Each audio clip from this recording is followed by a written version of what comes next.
Welcome to another Tableau tutorial video. I'm Weston Palmer. Let's get started. Today I'm going to show you how you can take weekly reports, bi-weekly in this case, extracts, combine them into a single Tableau report so you can compare them over time or against each other. First, you come into Tableau, you connect to data, you can do an Excel file. You've got it here. We're just going to select this first one. This is the pay period.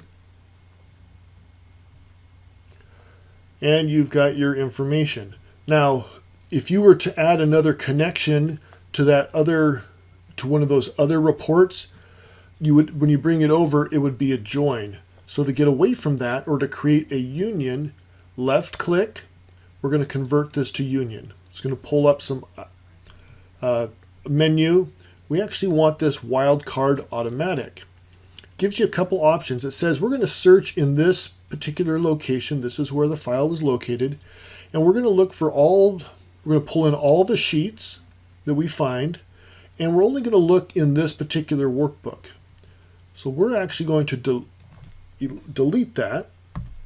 And so now it is going to go and look in this folder for all workbooks. So each week or pay period, as you dump them into that folder, Tableau will pick them up. If you had subfolders maybe for a year, or maybe you broke it out by month for some reason, you could search in the subfolders as well. If your files had multiple pages, maybe you include one that just says sales. All right, we're going to hit apply and OK. And as you put more files in that folder, if it's live, it'll automatically update. If it's an extract, of course, you're going to have to refresh it. Now let's go to Path and show you what we've got. And so now you can see that you've got all those workbooks in there. This is great. I failed to show you that you had your normal fields from the Excel file. Tableau gives you a path, and then it also gives you the sheet. Remember we're going to accept every sheet. So if you had different sheets with different names, it would show that here. And then of course the path. In this case, it's going to be helpful. I'm going to show you how we use this. We need to be able to convert, I want to convert this to a date. So that'll make it easier if you're using any sort of timeline, or if you want to compare time periods, or do a relative range of, give me the last 4 months, give me the last 18 weeks, whatever. So the first thing we're going to do, this is a little bit involved. It's a calculated field. I'm just going to call this pay period. And I hope you'll bear with me here because this is going to be a multi-stage thing. So the first thing I'm going to do is I want to get the left of path.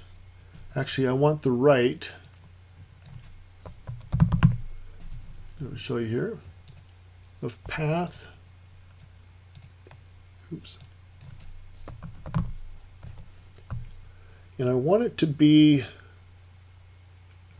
I've already counted, and so I'm going to just say the length of this whole string minus 29. Okay? What this is going to do is it's going to come to the right, and it's going to come to the right, and it's going to remove the 29. I've already counted. It's going to get rid of these 29. The reason we're doing it this way is because you can see some of the months may have 1 digit versus 2 digits, or the days may have a single or double. And so this is going to allow us to get rid of the prefix. So we're going to hit OK. I'm going to just do this way to walk you through it so you see what's happening. All right. Now what we want to do is we want to get rid of that XLS. So we're going to come back. And now we're going to come from the left.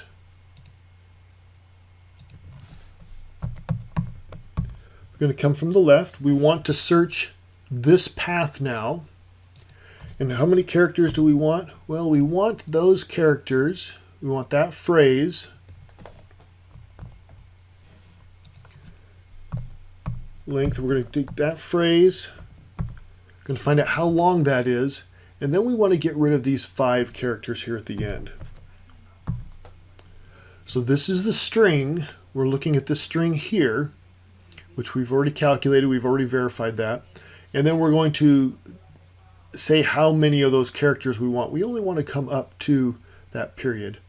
And in some cases, I might actually even show this as a separate line, just so I don't get confused. I'm going to certainly add comments in here as well. Let's hit apply, and it gets rid of that. So we're going to hit OK for now. All right, now the next stage, I think I have this here somewhere.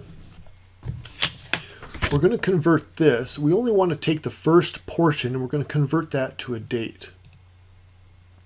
Create another period, another calculated field, pay period start date. And we're going to say, we're going to do the left portion, and we're going to call this pay period. And we only want to go up to that first space, because remember, this could be a single or a double digit. So we're going to do find, and the string we want is the pay period. Oh, I'm not even blowing this up for you, sorry. Is the pay period, and we want to go to the first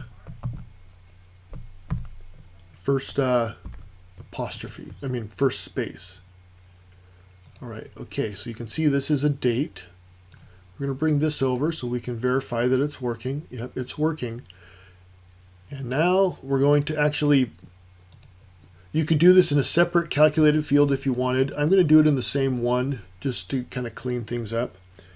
And we're going to convert that to a date. There's a function that converts string to a date.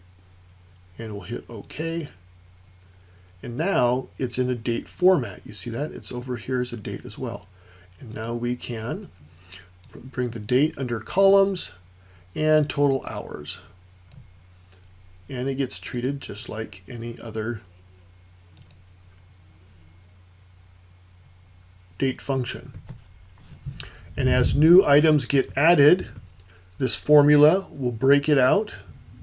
The pay period will identify the range. And then the pay period start date will convert that to a date, and you will automatically be adding. And so if you had multiple years, you could then convert this to a year chart, like any other thing. Key is making it automatic under edit. It's coming under workbooks and getting rid of everything. I think that's a really cool trick and very helpful. I hope you found it helpful, and I hope you found the changing from the pay period to the start date helpful as well. As always, thanks for watching. Keep those comments coming.